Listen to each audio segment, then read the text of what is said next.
Hello everyone, this is Josh Irby, this is the Vinyl Hour, and I'm going to talk to you about my experience at the Electric Fetus. First off, best name ever. Where is Electric Fetus? It is actually located in the Minneapolis area. I was visiting my good friend who I used to play in a band with. He was my singer and guitar player while I played the bass. And we went to a record store. I actually also had some experiences. You can see in the video of my visit to Mall of America, where I did amazing activities such as buy some books, see a bunch of cool looking socks, which for some reason Minnesota had a bunch of political figures like a true Trident swing state, and tried a 9.8 million Scoville hot sauce that absolutely destroyed and broke my spirit, but I hung in there because I am good with the spice. I almost died. Well, not really, but it felt like it. But that's not really the important part. So as I've been experimenting lately, trying to listening to more music and more different music types, as I've tried to do my 1 album per artist and fill up this bad boy crate, I definitely had some new pieces today, some unique new pieces to the collection that I found from Electric Fetus. I really tried super hard for certain obscure albums or less known records.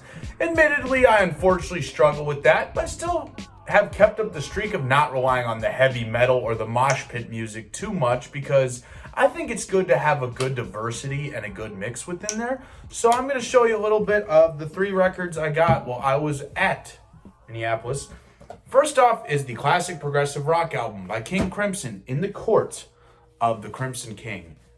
This is an outstanding record. It actually the chorus, the 21st century schizoid man, was sampled in the song Power by the infamous Kanye West. This is a really vibrant and beautiful record. It uses a lot of different elements, such as very much whistle or flute sounding instruments. It really sets itself in the obscure moments of the 60s and gives a very obscure, vibrant feel. Ultimately, I'd say there was a lot of sadness to this album too, with songs like Epitaph and just the sad feelings it gives you, almost like feelings of dreary and dread. But there are also a lot of moments of happiness, feelings of triumph, and I think through the instrumentals and the mixing, the entire group set a bunch of different emotions within there. And another thing I'm glad why I got this record is because I was kind of coming up short on anything pre-1980. I needed more of the classics, so getting this bad boy in my record collection, absolutely clutch.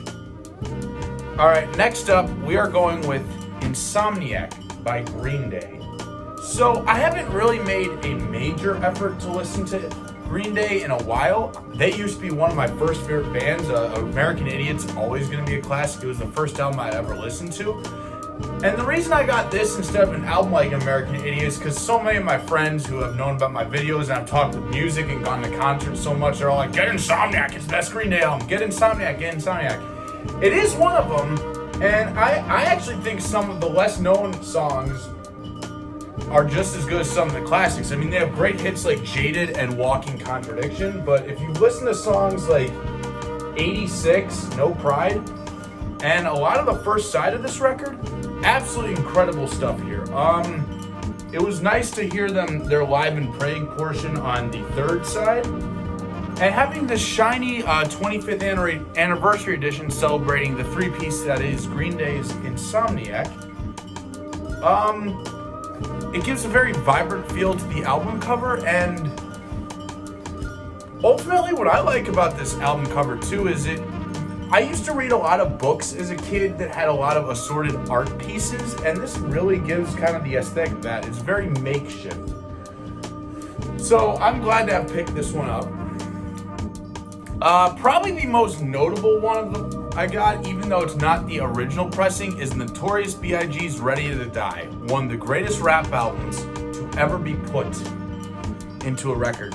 I had a few issues with this pressing, only because I noticed that a few samples, I believe, were taken out as I was consulting with Alex because of a very specific copyright issue. And the good news is, one thing never changed. Biggie's lyrical flow and his high intensity for gangster rap and to portray some of the really violent issues that were plaguing the inner city communities in this record absolutely still flowed well. This album still hits hard today as it used to. Some of the classics include Gimme the Loot, Machine Gun Funk, Juicy's absolutely a classic, but he gets really deep and sad at times too with songs like Suicidal Thoughts, especially because you hear his friend panicking, because at the end of the song you can hear gunshots and it's implied that Biggie, killed himself.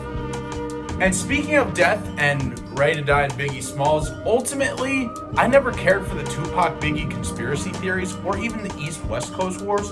All I can say is such a brilliant artist like Biggie Smalls, who is one of the most lyrical and gifted rappers with syrup-like flow and smoothness.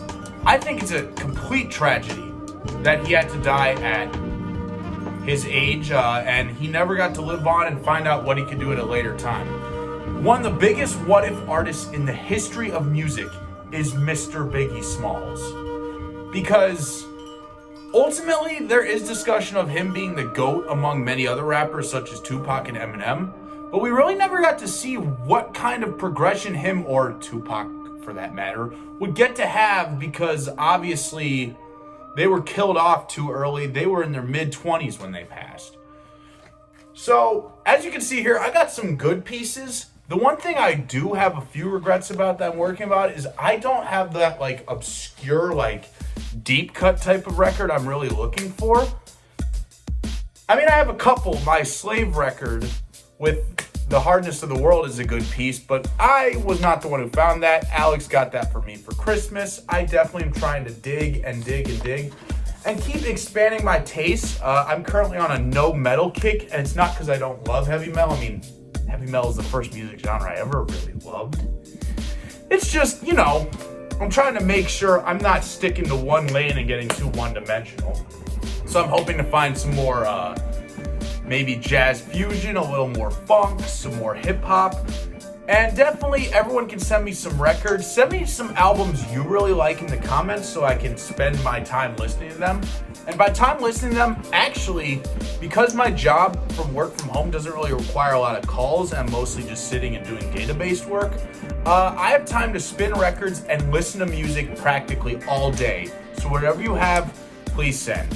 As it pertains to the record store Electric Fetus, which I need to find a method, if anyone has an idea of how I can film my trips to the record store and get more of a feel for the atmosphere and show that off as opposed to just showing off, my records, I would take any suggestions. Admittedly, one of the hardest things as a YouTuber that I'm trying to work on is I don't know much about the production or the editing or the video side, and I would love any advice and consultation and support I can get.